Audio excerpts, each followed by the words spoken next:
You can start greeting. Good morning. Okay. Good morning, Teresa. Good morning, Adam. Welcome. Good morning, Valerie. How you doing this morning? I'm doing well, thank you. How are you? Every day's a good day. Mister, how you doing this morning? Great, Thank thank you. Glad to be here. Good morning. Thank you for joining. Welcome. Good morning, Mommy. Thanks for joining. Good Every day's a morning, good day. Kafri. Yes, I agree. Thank you. Good morning, Kafri. Abimbola, I think it's still connecting to the sound. Good morning, Marilyn. Ezekiel, thank you for joining. Good morning, everyone. Good morning. So you all can grab your journals and something to write with as we prepare to get started. Good morning, Abimbola. Looks like you're connected now.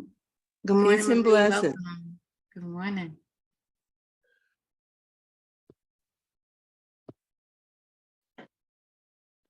So just as a reminder, you can grab your journals and something to write with. Whatever helps you wake up in the morning to drink, whatever you use. I use coffee. Veronica, welcome. Good morning. Good morning. Thank you Good for morning. joining.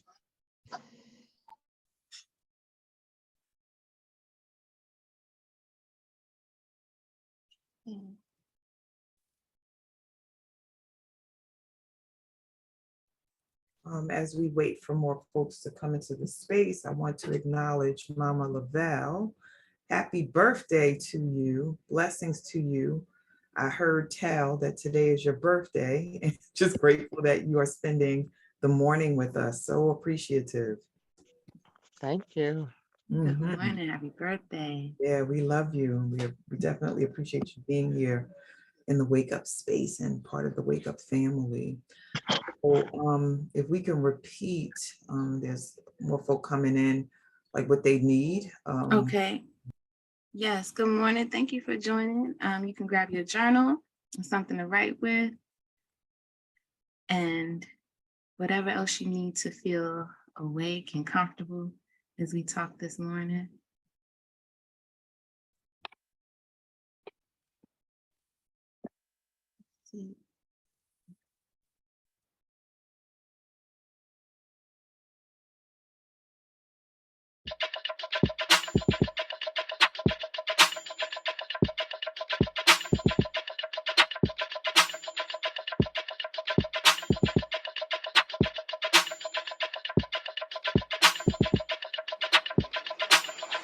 Wake up, everybody. It's time to get up. Wake up, everybody. It's time to get up. Stay woke. Stay woke. Stay woke. It's time to get up. Stay woke. Stay woke. Stay woke. It's time to get up. We're healing, we're dealing, we're growing. Together, together, releasing. We're teaching, we're moving. Together, together, we're learning, discerning. We're striving. Together, together, we're leading, connecting, transforming. Together, together.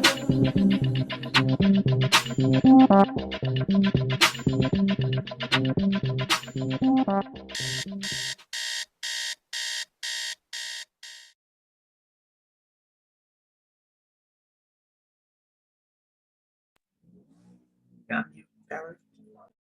Awesome. Thank you. Let's do it. Actually, I don't think I greeted Andrea or Andrea welcome, good morning. Thanks for joining. Today is Woo Day number 639. Thank you all so much for joining me. And please bear with me. I'm just starting my coffee, so it hasn't really activated just yet, but I'm gonna do my best. So first of all, today we're talking about who you are and what you do. And I want to first put out a disclaimer that I am not an expert on this. This is something that I'm still in progress on, but it's something that's been on my mind a lot lately. And it's also been garnering a lot of discussion kind of in the social space, particularly since the pandemic began, and a lot of people are thinking more about,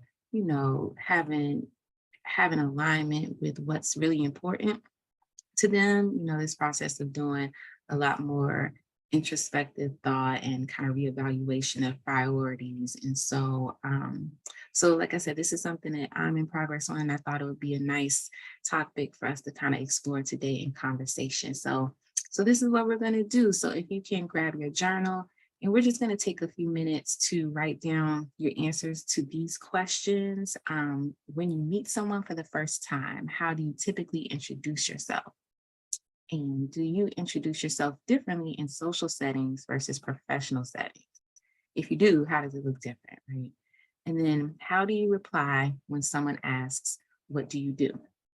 So I'm going to be quiet for 3 minutes to be exact, to give you all some time to think about this and write it down in your journal, because I don't want to talk too much over your thought process. So we'll tap back in about 3 minutes.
Good morning. I see a couple more people have joined. Welcome. Thank you for joining us. We are just journaling for the next couple of minutes on the questions that you see on your screen. So didn't miss much. So take a deep breath and give some thought to these questions, and you can jot them down, and then we'll reconnect in 2 more minutes.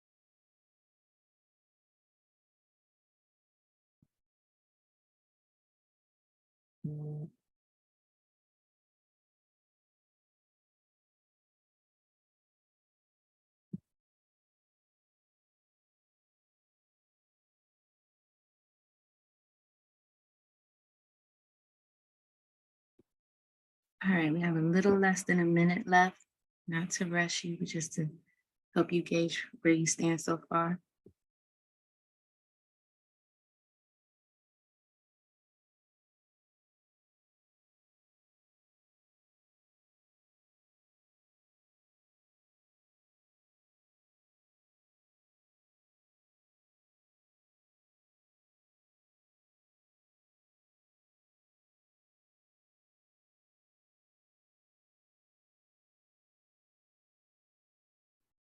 Okay, so we have reached 3 minutes. So we're going to talk about these in a moment. So just hold on to your thoughts for just a moment, and we're going to go through a couple of points on the next slide, and then we're going to revisit these questions. So if you need to, please feel free to continue to write, but I'm just going to start moving through the slides now. We can move to the next one. Thank you. All right, so who you are versus what you do, right? So usually when people ask you who you are, even when you ask yourself, who am I? A lot of the time, our response is based in what our relationship is to others, right? So like, I'm a mother, I'm a friend, I'm a sister, I'm a member of, right? Also your roles and responsibilities. So that may be related to your job or what you do in the community. Your achievements and accolades is a big one. So a lot of time people kind of put together their title with who they are, the things that they've accomplished over time to define who they are. The outer things and how people define us, like race and gender and sexuality. A lot of times that's how people define or communicate who they are, right? Like, I'm a Black straight woman, heterosexual, I live in X, Y, and Z, kind of these outer things. Another aspect of ourselves that we tend to use as a definition is our past, right? So what we've done in the past, things that have happened to us in the past, and even positive things, right? I feel like a lot of times these last two bullets here can kind of take on a negative energy when we think about them, but these aren't necessarily negative when people define us by these things. A lot of folks take pride in these things, right? But also when we're thinking about the past, you know, a lot of times when we discuss the past in terms of like definitions, we think of that as like, I'm trying to shake off that past definition or move forward from who I used to be. But in some cases, you know, people are very proud of things that have happened in their past or overcoming a trauma, right? But a lot of times we can still use that to define us. And so the point here is that who you are is not necessarily what you do or what you have done, right? In some cases, yes, but how it defines you, that's kind of up to you, right? And so I just kind of want to invite us to think about to what degree we are defining ourselves by kind of these outward things or past experiences. You know, sometimes we keep doing the same thing because it's what we've always done, and it's what we know how to do. It's what we're comfortable with. It's what is comfortable for other people in terms of, again, like our roles and responsibilities and how we relate to other people. But this morning, we're really going to give some more energy and thought to who we are versus what we do, and are those things in alignment, right? So oh, I see, I'm sorry. Jacqueline said, I missed the journaling slide. Please post the questions here. Is it possible to cut and paste those in the chat? Yes. Okay, thank you. So now I want to move to the next slide, and let's kind of get into a little bit of conversation. Thank you. So this idea of Kujichagulia, right? This is a principle of Kwanzaa, and it's about defining ourselves for ourselves. And I like this quote by Audre Lorde, the great writer. She said, if I didn't define myself for myself, I would be crunched into other people's fantasies for me and eaten alive, right? And so sometimes we are defined by other people, or allowing ourselves to be defined by other people or systems, and using those definitions for ourselves, like internalizing those definitions or how we view ourselves. And in some cases, we don't even realize we're doing it. Like when we default to, as we showed on that other slide, oh, I am a mother, I am a member of this organization, I am doctor, right? So like those types of things, it's almost like we are feeding into what we expect people to think or what we want them to think about us, instead of really going inside and thinking about how we truly define ourselves. And, you know, shared that this is something that I'm also kind of working on. And to be honest, sometimes I struggle with using the title doctor. In my personal settings, when I meet people, that's never how I introduce myself. It's something that I did. It's the work that I do, but I don't necessarily associate it much with who I am personally, right? And it took me a minute to get comfortable with that, just because so much of our energy can be devoted to kind of these tasks and, again, roles and responsibilities. So I'm going to stop talking right now and invite you all to share, kind of, since we've gone through the slides thus far, going back to those initial questions that we asked. Would you change the definitions? Would you change how you respond to these questions? All righty. So I'm going to warm us up by sharing and then ask if those who are in the space who are willing to share from at least one of the criteria, just to get the conversation flowing and going. So how I introduce myself is usually I'm like, greetings. I greet people with a big smile and I just say I'm Shawnee. I am not big on titles and that's just not how I roll. I'm about the energy exchange and I'm about what's happening in the moment. And sometimes when I'm with other people, and it depends on the settings, like if it's a setting that's with a lot of academics or people in a professional setting, I find it interesting. And that's not a word that I like to use a lot. I'm not disturbed by it. I'm just like, wow, I want more from folks who are in those spaces and they focus on the title, what they do.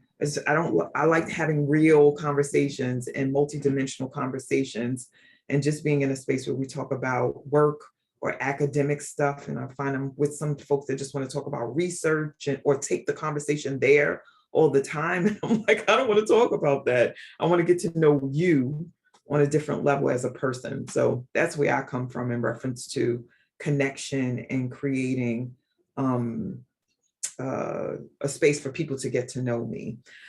So I don't know where you want to go next. I don't see hands raised, but I can select someone. Sure. Well, yeah, thank you so much for that, Sister Shawnee, for opening up the conversation. I'm just looking in the chat and I saw something interesting. So Okay. is it Amina or Amena? Amina said, Amena, thank you. Said that sometimes when she introduces herself, she'll also mention where she's from, which is Brooklyn, New York, right? And so that's another interesting thing that we use to kind of to introduce ourselves, but also I feel like it's a common question that I ask as well, because we draw certain, I guess, assumptions about people based on where they're from, but also people find where they're from as a sense of pride, right? And so even something like that, like your geographic location, where you're from has a lot to do with your culture and your roots. And so how that's also tied into who we are. And again, I'm not saying that we need to separate ourselves from these kind of descriptors, if you will, but just giving thought to how, what do you hold on to in terms of identifying yourself for others, but also for yourself. Let's see if there's anything else. Yeah, there is another share from Facebook from Kaisha. I introduce myself by name and shaking hands. Yes, I introduce myself differently depending on the setting. Just my first name in social settings and my first and last name in professional settings. I give the industry that I work in, or I say I'm a supply chain manager when I'm really a production analyst that is part of a supply chain, is part of supply chain management. I'm curious about that too, like why the adjustment with the, that's just me being curious and nosy. It's like, why the shift? And then there's a hand raised. So do you want to go there, sis? There are two hands. Sure, yes, please, thank you. All right. And let me see the two hands. Chantel, help me out, because I don't know why I can't see who's raised their hands. 1 second. Oh, Teresa, I see. Yeah, and Kafri. Top three. Sorry, thank you so much. Yes, so those are our two participants. All right, Teresa, you ready, love? Yes, peace and blessing. Peace. Since you said it, I would say, when I speak to people, I like, hello, hi. I might say, peace and blessing. How you doing? Nice to meet you. And I would do that in a professional or regular. Since you brought that thing, what I would say is that I'm a woman that loves life and adventure. I would change it to that, because I do like adventure and I love life. So that's what I would change it, instead of saying, what my title is, but I would say I'm a woman that loves life and adventure. I'm complete. Awesome. Thank you for sharing, Teresa. And kind of to Shawnee's point, I think that tells us a little bit more about you, who you are and your personality versus, what you do in the world, what your day-to-day job is or something like that, right? And so thank you for sharing that. And that's inspiring too. I like those words that you chose. All right, thank you, Brother Kafri. What would you like to share with us this morning? Yes, for myself, I always begin a conversation or begin a meeting or a greeting with Alafia.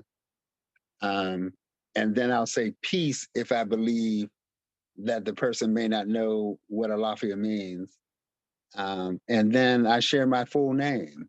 I'll say I am Kafri Kuchakalia Biff. And in the second and third question, I mean, I when I describe who I am or what I do, they're always the same, whether it be in a social setting or a professional setting, because I find it difficult to separate who I am and what I do. And that's just me, because a lot of my work is around social justice, but I'm also a librarian and an archivist and historian, but I'm also a writer and an editor and an artist. So, for me, I share those things, and they're pretty much not interchangeable. Nice.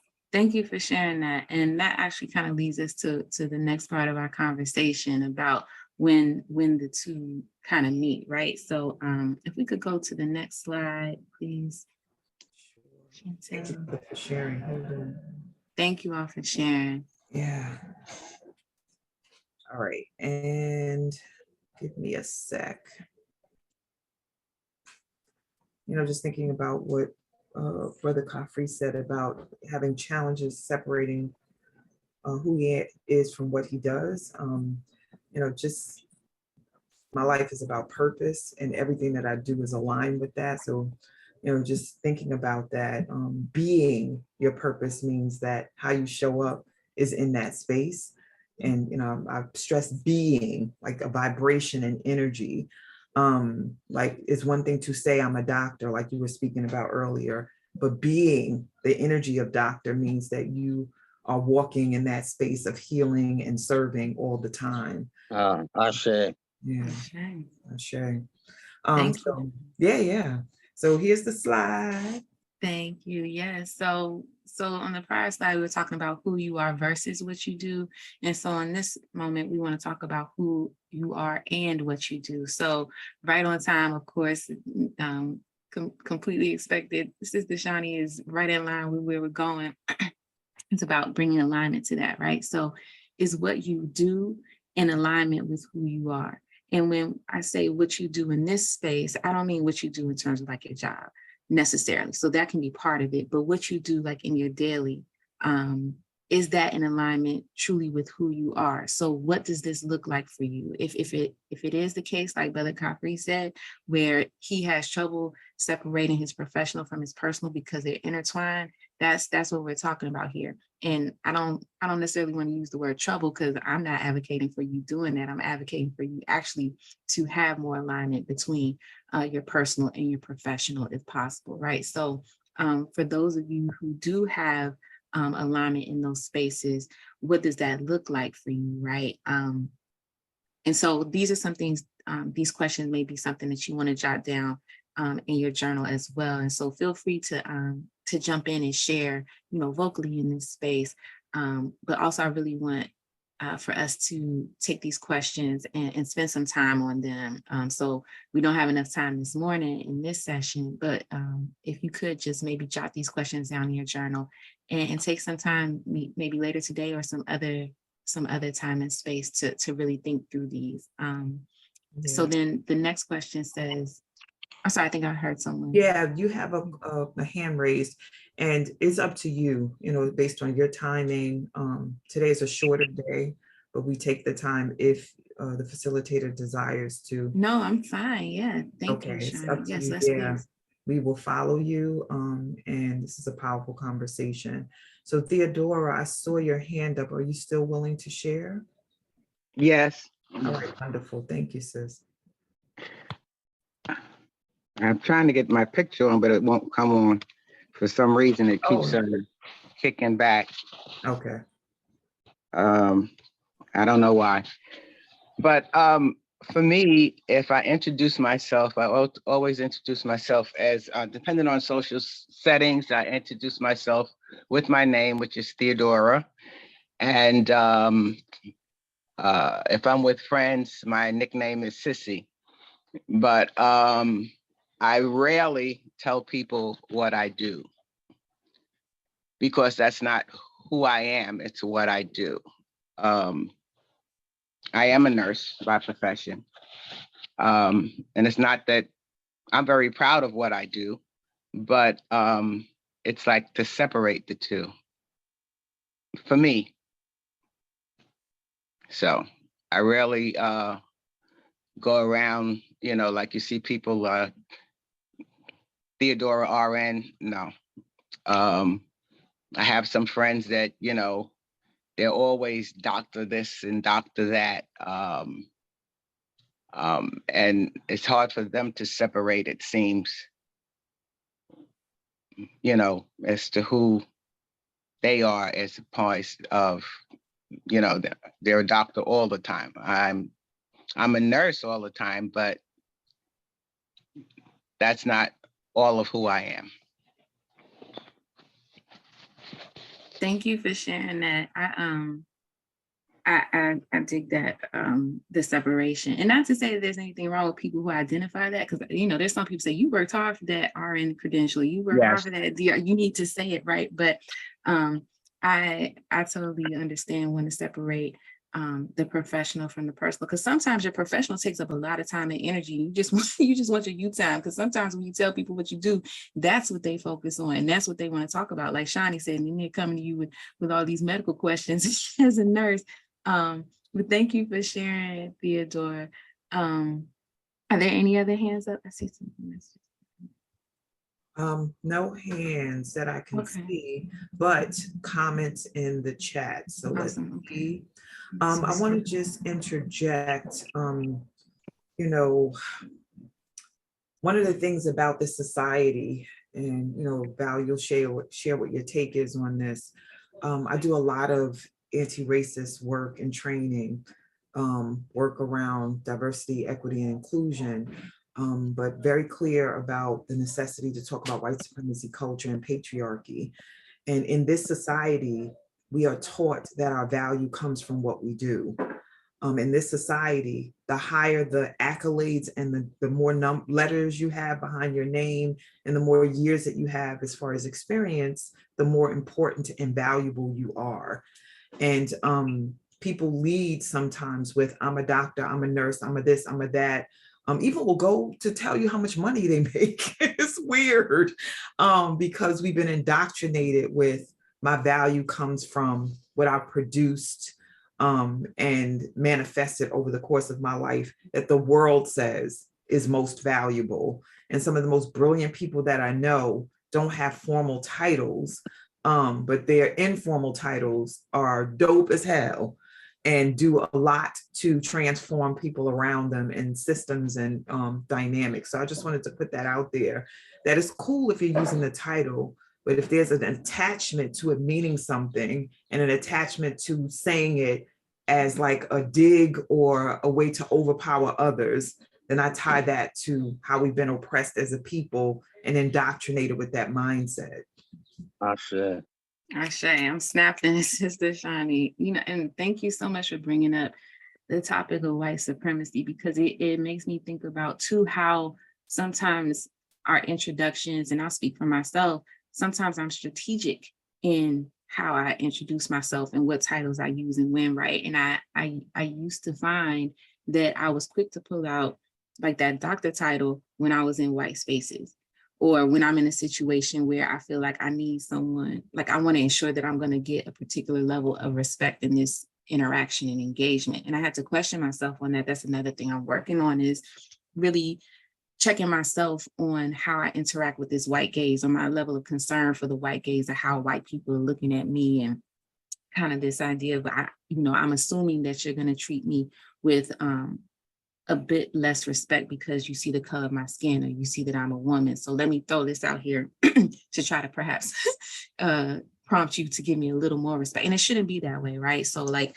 how I interact with anyone should be how I interact with everyone in terms of presenting myself, right? And so, so thank you for bringing it up too, because I feel like that's really something that we may do kind of unknowingly at sometimes, but it's part of that experience of being Black in America, right? And adjusting, and also to kind of protect ourselves. But I should not think that I deserve more respect because I have a certain title that my brother or sister doesn't hold, right? You should give me respect by virtue of the fact that I'm a human being in this space. So thank you for sharing that, Sister Shani. Ashe. And we have a hand up. You want to go there, or you want to go back to Please.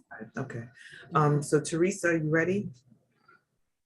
Yes, I just wanted to say, when you said, do you like does your life max with with the words I said? And so that was really something for me to think about. And it was like, I feel like I'm doing that, loving my life and being a lot more adventurous, and especially by the ways that I'm doing things. But it's something for me to have a goal to continue on walking in, loving life and being adventurous, and it's just, like just being able to laugh, and, like adventures come for me as all four forms, but like dealing with stuff that I would not normally deal with, like striving to do things that I would, not normally do. So I really am going to, really thank you for bringing up that particular part, like does my life match with it? Because if I do that, if I have that thought pattern every day, Teresa, you love life and your adventures. Like when shit come up, I'll be like, girl, you love life and your adventures. So it's like, you ain't got no time to deal with that bullshit, just love life and be adventurous. So thank you so much. And I really appreciate, the thought pattern that's coming from, this conversation. Thank you, Teresa. I love that, using that as a reminder, like, wait a minute, I said that I love life and I'm about that. So I ain't got time for this. I'm gonna write that down for myself. Thank you. So with that, let's go back to that slide then with those questions. Thank you.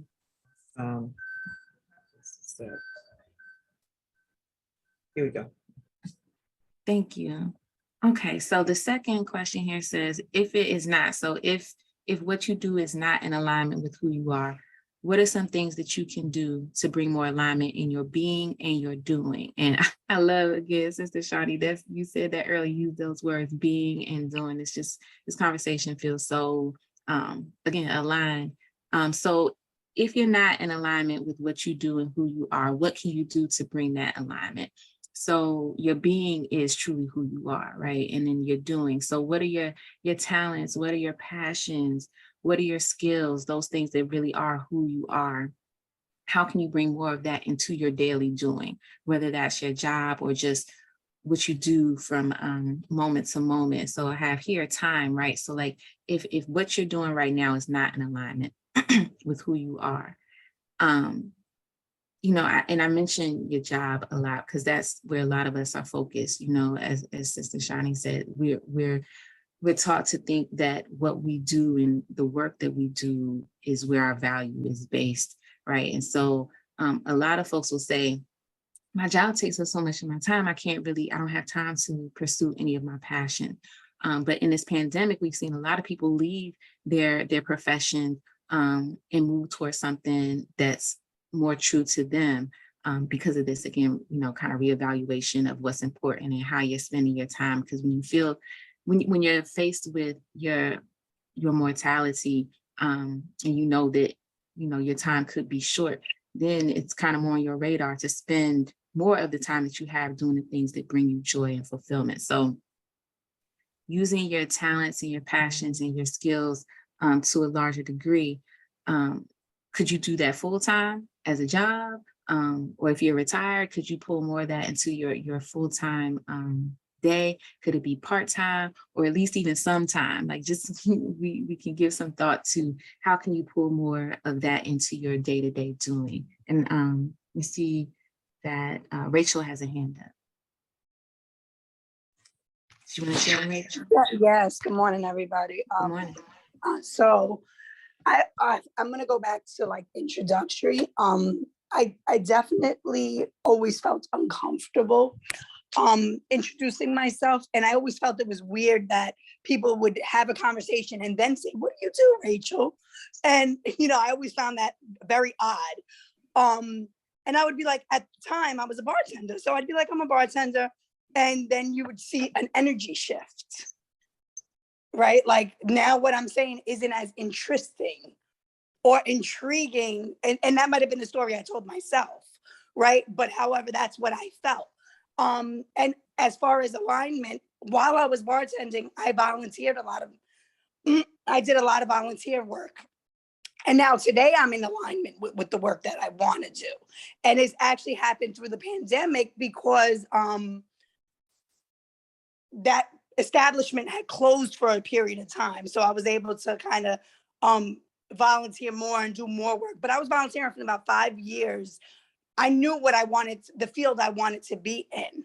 And then eventually now different things had opened for me and opportunities, but still I introduced myself. And when I would be I'm an outreach worker, violence interrupter, credible messenger, and also program manager assistant. However, when I go into establishments, I used to feel like I was dumbing myself down by even just saying an outreach worker, because I was so much more than that. You know what I mean? And I am so much more than that, just because I didn't have the doctor next to it or the credible messenger. I felt as though the life experience actually gave me the wisdom, maybe not the book knowledge, but the wisdom that I needed to navigate where I can actually help other people and teach.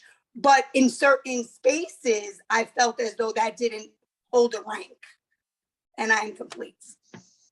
Thank you for sharing that, Rachel. Yeah, it's so interesting how we use the question, what do you do, to get a quick idea of what we think that person is about, and also what level of respect we need to give to who they are, what they're saying, right? And so thank you for sharing that. That's something that we just default to really quickly. And I love how you said that may have been the story that you're telling yourself, right? We don't know what those people were thinking, but that matters, like how you identify yourself and how you think people perceive who you are based on what you say you do, that matters, right? So that also lends itself to this idea of really thinking about outside of how other people view you or define you. How do you view and define yourself, right? And so that's what we're focused on today. Thank you so much, Rachel. So let's go back to the slide, because that's what we're doing. Thank you. Okay. I think there are hands up. Oh, sorry. Yeah, it's okay. You want to say anything about the slide before we go to? Well, I'll save it in case somebody wants to respond to what we have here on the slide. I don't want to move us through too quickly. So please, whoever wants to share, please feel free to. All right. Is it Cop-Free? Yes, Alafi, I just wanted to say what the sister was just sharing just really reminds me of that, like, your gifts will make room for you kind of thing, because I find myself now at 56, even though I have degrees, it's my lived experience that is the reason why I'm getting calls to show up and speak and show up and do things. It's based on my lived experience, and because I've shared my lived experience in spaces, I get calls, and people wanting me to speak or wanting me to show up in spaces to share my lived experience beside researchers. And I just say that because we can never discount the anecdotal, but people will try to make you feel like that's not that it's not important when it really is. Thank you, Brother Godfrey. Absolutely. There's another hand up.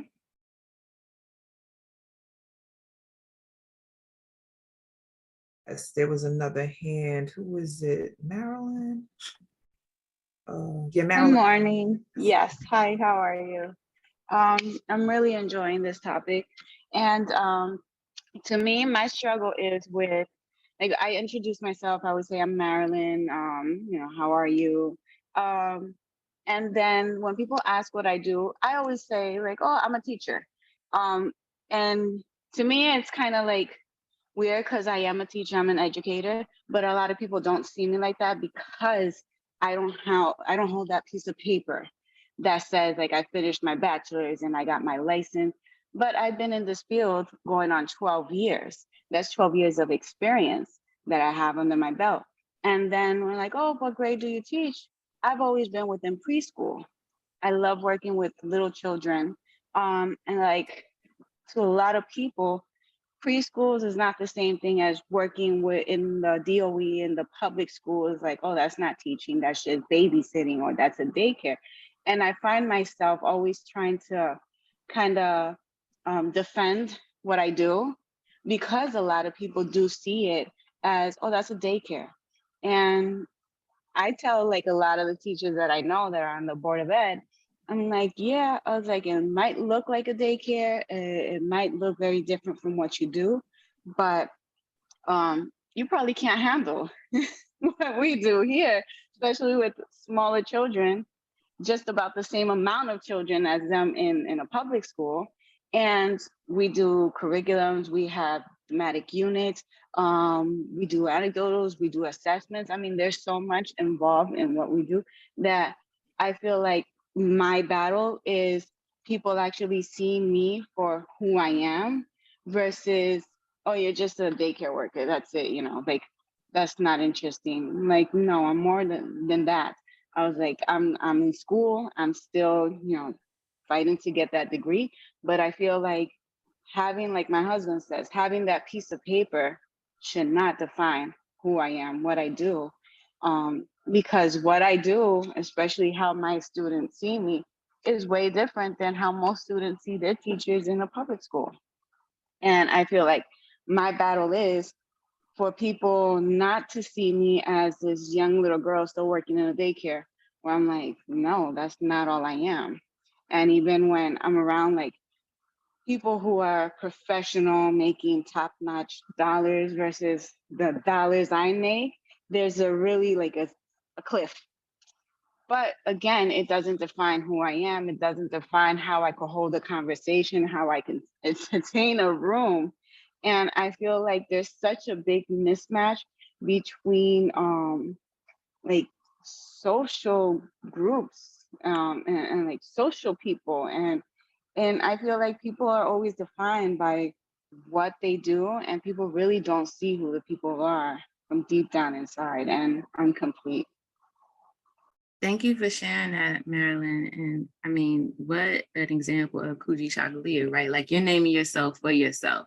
You are a teacher, absolutely. And even if it doesn't fit the definition of what other people feel a teacher is, what you do is absolutely teaching. You're educated. Like you said, you do so much more. You prepare those children to go to the next level of educational setting. You, like you said, you make their job, those teachers' job a little easier. So I love that. Thank you so much. And that's what I'm encouraging us to do today in this space is forget those other definitions and those other labels. Who are you for you?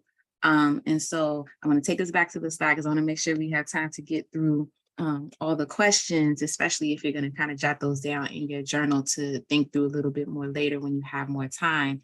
So just going back to if what you do is not in so much alignment with who you are, in what ways do you see your life being different if you were able to bring more alignment in your being and your doing, right? So if you were able to bring more of your talent, your passion, and your skills, and who you really are to more of your time, either sometime, part-time, or full-time, what might that look like? How would your life be different? And in what ways do you see the lives of others being different if you were able to bring more alignment to your being and your doing, right? So part of this is is for ourselves, naming ourselves for ourselves, and bringing more joy into our day-to-day and passion into our day-to-day to give us more fulfillment and joy in our lives. But also understanding that when we do that, that's also service to others, because when we're in alignment with who we really are, living a purpose-driven life, as Sister Shani alluded to, we're able to do more. We're able to, because we have more energy and passion for that doing. It serves us, but also serves other people in a much broader way than we could if we're stuck in fulfilling other people's definitions and roles and responsibilities. And so after that, thinking about what it could look like, the encouragement is that you can do that, right? You have the ability to do that. So I'll bring us back to the title that I gave myself. So when I signed up to give this presentation, I was asked, how do you want to be introduced? Like, what is your title? And so I had to do this exercise for myself. Like, how do I want to present myself in this space, right? So I said that I'm a mother, health justice advocate, professor, author, book lover, truth seeker, right? And so author is actually something that I have not necessarily fulfilled that title in the traditional way, like, or how other people might think of an author, similar to what Marilyn was saying, but I want to be that. There's a book in my head, I have an outline, I started writing on it, but the book is not yet complete. But I'm calling into being what I want to occur, and I am an author. I'm in the process of writing a book, so I'm calling myself an author. I'm calling that in for myself, and in doing so, I'm giving more energy to that. It's a reminder for me, as I think it was Teresa said earlier, I'm an author, so I need to be writing, right? So these types of things are useful, again, in naming ourselves for ourselves, and it gives more energy to that title. And again, how does this affect the lives of others? My hope is that in being an author and getting this book out, that will serve other people and be a help to other folks, right? So that's just what I wanted to kind of take us through that thought process today of how to bring more alignment, again, to our being and our doing, and how that might bless ourselves as well as other people. So I want us to, our time is running short. We're definitely over time, but we're right on time. And think about these questions moving forward, and definitely please jot these down in your journal and give some more thought to that. I want to check the chat in case anything else has come up, and please let me know if there are any hands up. Okay. A lot of shares in the chat to big up our sister Marilyn about her contribution to the world, and everything from just acknowledging her for what she's doing with young minds, and talking about, Aaliyah was speaking about there being a daycare shortage and the reason why that is. And the shortages across the country. So, we're not pouring into the future. That's scary to me. Chantel said, people will never be happy, Marilyn, and that's why we have to be for ourselves. I used to get triggered in college when people would say psych was a BS major, because I genuinely loved it. I internalized their projections and said that I must be lazy for choosing it. I regretted changing from pharmacy to psych and questioned other decisions I made for me. If this was the response, my dad said he invested in me as a pharmacy major, and I felt bad about that as well. It wasn't until recently where I saw a post about a young woman who was having difficulty finding a job as a social science major, and reading the comments that I realized that I'm still hurt about those experiences and still triggered.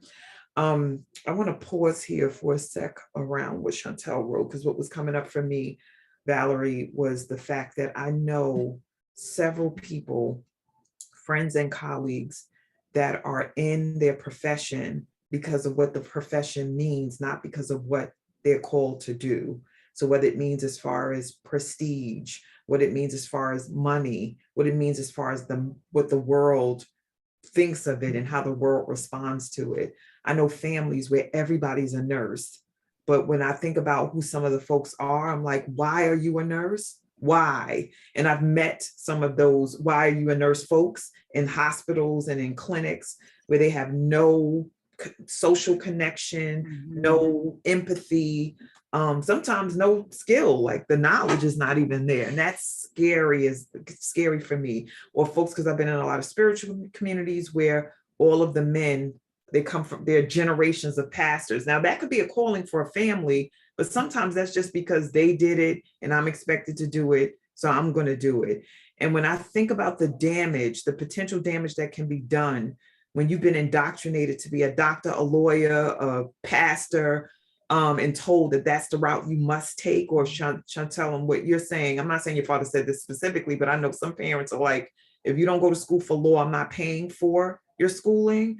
And I'm like, yo, to be forced to do that when your calling is art, or your calling is you're a healer with your hands. I think that's like killing off somebody's purpose and also robbing them of their quality of life and also creating danger for other people who have to be on the receiving end of whatever it is that you are doing and saying. So thank you for this. I know I'm called to do what I'm doing since I was a kid. And I just love that you're reminding us that we can have the connection and the synergy between both things. We ought to have that so that we can experience the power and the purpose that we are called to manifest in our lives. So anything else, Valerie, around what I just said, or other things that are here in the chat, or other thoughts you have before we close out? Yes, thank you so much, Shawnee. That was everything. And there's so much in the chat. I don't know that I could respond to everything except for saying thank you all for sharing. And I say yes. I wanted to just piggyback on what you said, actually. So I'll use my own experience as an example when we're thinking about ways to bring at least some time or part-time to your passion. So I also, Shawnee, came up through psychology. So my bachelor's and master's degrees were in psychology. And I always thought, well, psychology is like understanding why people do what they do. And I feel like you can take that anywhere, to any space. It's useful in any profession, right? And in your day-to-day work. And so I've worked in a couple of different spaces as a psychologist, and I shifted to kind of health psychology because I always had an interest in medicine, but not so much medicine specifically, but just health wellness, right?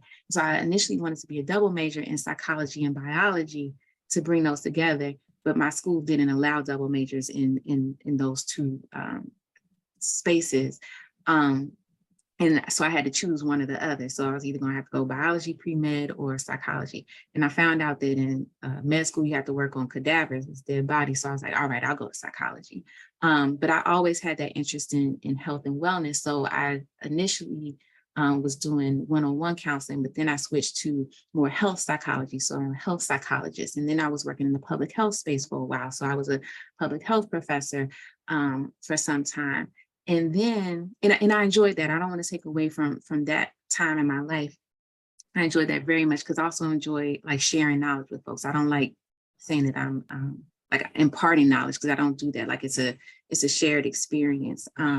But a couple of years ago when I had my daughter, I had a near miss experience where I almost passed away after having her due to medical negligence. And then the pandemic hit. Right. So again, having this new focus on what's really important, and a knowledge that your time could be short. So how are you going to spend your time and use your talents? And so since that time, I'm no longer working full time at the college, but now I'm using my talents in a space that is close to my heart.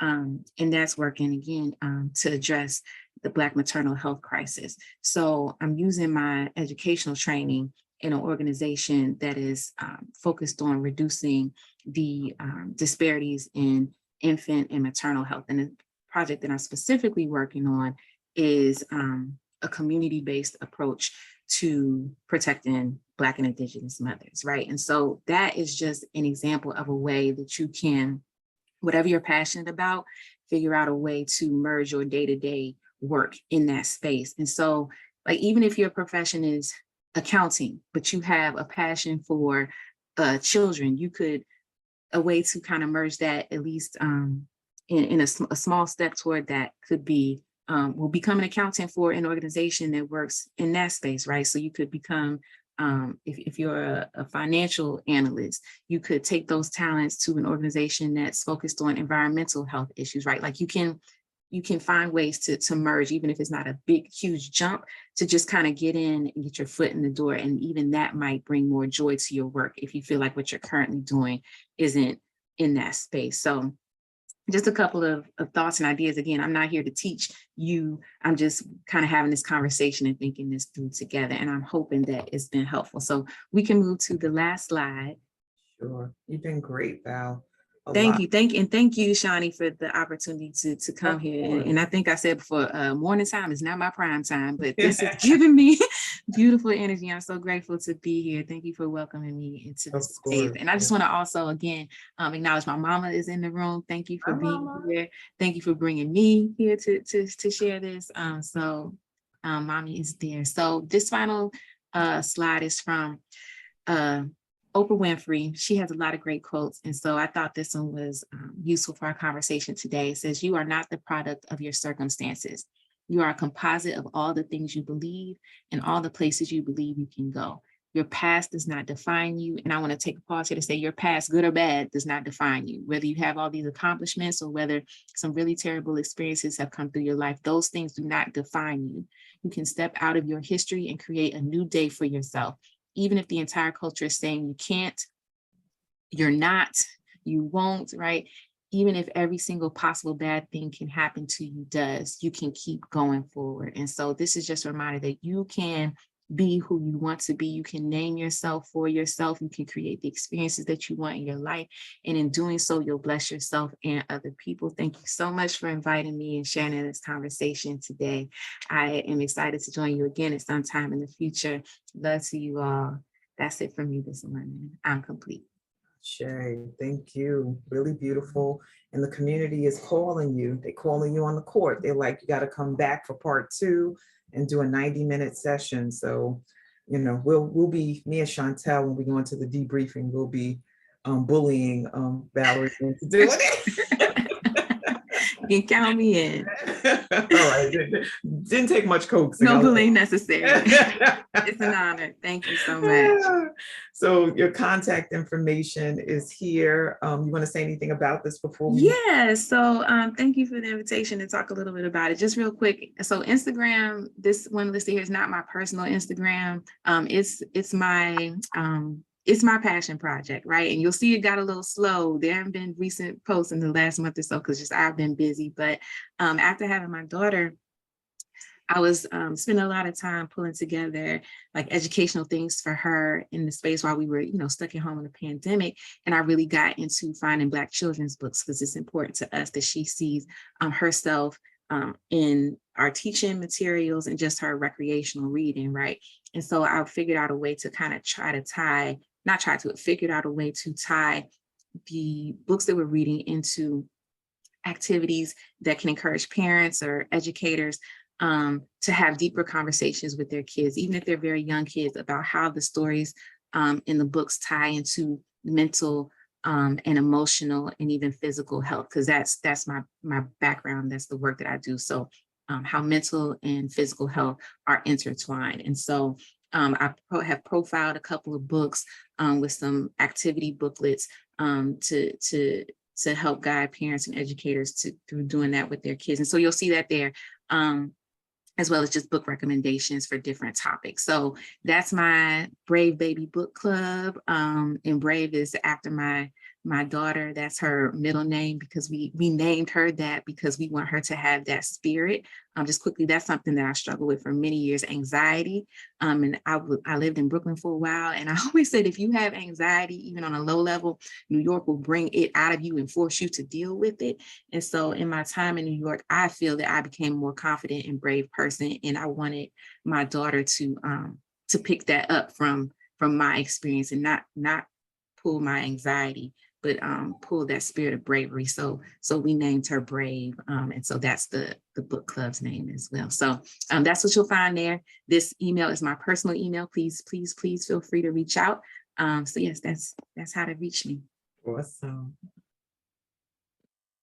All righty. So we have the opportunity, family, for folks to share love offerings on a monthly basis, so you don't have to worry about doing it on the days that we facilitate for WOO. So you have options here. Chantel will drop them in the chat if you haven't done so already. If you have the resources and are able to do this, please take advantage of it. You can use any of these numerical numbers. Sorry about the noise in the back, or you can add your own number. We just have to change the number at front $ and whatever the number is that you want to give, so that you can share with us and help us to continue to grow in this community. Tomorrow, our beloved sister, Sanya Zen Haru Negron, will be joining us in the space. Look at the picture, y'all. We in for something phenomenal with her. She is a whole vibe and a mood herself. Whenever I'm with her, I'm like, yo, or my energy is like high level. I never know what to expect. So get ready tomorrow. She's going to be talking about holding space is art. So join us, set your alarms, and prepare yourself to co-create a dynamic session just like today. And if you're new to this space, I love that we met some of your people today. Valerie, thank you for inviting them. Please do come back through. We are big on embracing whoever lands in this space and encouraging them to be a part of the Wake Up Everybody community, or the Woo Tribe, or Woo Nation as we call it. And here we are definitely committed to learning, elevating, and ascending every day, all day, inside of our purposes. And the schedule. So today is technically a short session from 7 to 7:30, but we went longer because we have the liberty to do that. And then we have longer sessions on Sunday, Tuesday, Thursday. So we're here from Sunday through Thursday. We're off on Friday and Saturday, but you're not really off. You get to apply what it is that you learn throughout the week. So what Valerie offered us in reference to the journaling and the deeper dive around our purpose and who we are in the world, you get an opportunity to like really sit with that and to, on the so-called days off, apply the new knowledge. So Woo alerts, if you want to be reminded when we are up and running in this space in the mornings, you can type in 74121 as the number in your texting app or on the texting platform. And then just when you text the message with capitals Woo Nation, and then you'll be added to the automated texting list and you'll receive a reminder in the morning. Also Woo Swag. We have Woo Swag, so water bottles for the heat and tea and coffee cups for those who are anxious in the morning and need a pick-me-up, like Valerie was talking about, laptop sleeves, t-shirts, sweatshirts, bags, a tote bag, a journal, to write out what we talked about today and other things, and a mask because COVID is not over. So any of these things you can purchase, all of these things you can purchase and rock out with your Woo Swag so that you can be representing and amplifying the energy of growth and development. We want to thank you. Stay in touch, stay connected, stay aligned, keep tuning in, keep co-creating these powerful conversations, keep checking in with the facilitators if they're offering things for your growth and development. We want to make sure that we are evolving and transforming and waking up every day. I'm not fully woke because I'm still here, waking up. And we invite you to do the same. So here's the information for staying in touch. And now we ask that you pour into our beloved sister Valerie by doing what we know how to do best in this space, which is a love shower to show appreciation. So come on, family, let's do this. Connie, Thank sorry, you. love, Thank really you. quickly. Thank you so much. Connie, Wait a You minute. and your I'm family. sorry, Thank y'all. Thank you. The Great wrong job. title. It's For ignoring. Valerie. Thank you. You didn't put the right You're not part of Thank you, her. Valerie, for number the great Thank presentation. you, for Valerie The for lost the value system. donation Whatever as mistake, let's Joey's move forward. initial. you. Thank you. But thank you, Valerie. We appreciate you. Thank It you. was Thank Very amazing. good family. session. Thank This was you. great. Thank Okay, you. Chantel, awesome. Thank you, Thank Chantel. you, Thank you, Valerie. I hope to see you Marilyn. again. Thank you for all the This was beautiful words. powerful. Let's keep Thank co-creating. Awesome. Keep being powerful. Very Thank beautiful, you. beautiful led Thank discussion today. you. Really appreciate you, sis. Hey, So much. Thank you. hey. Thank you. God bless.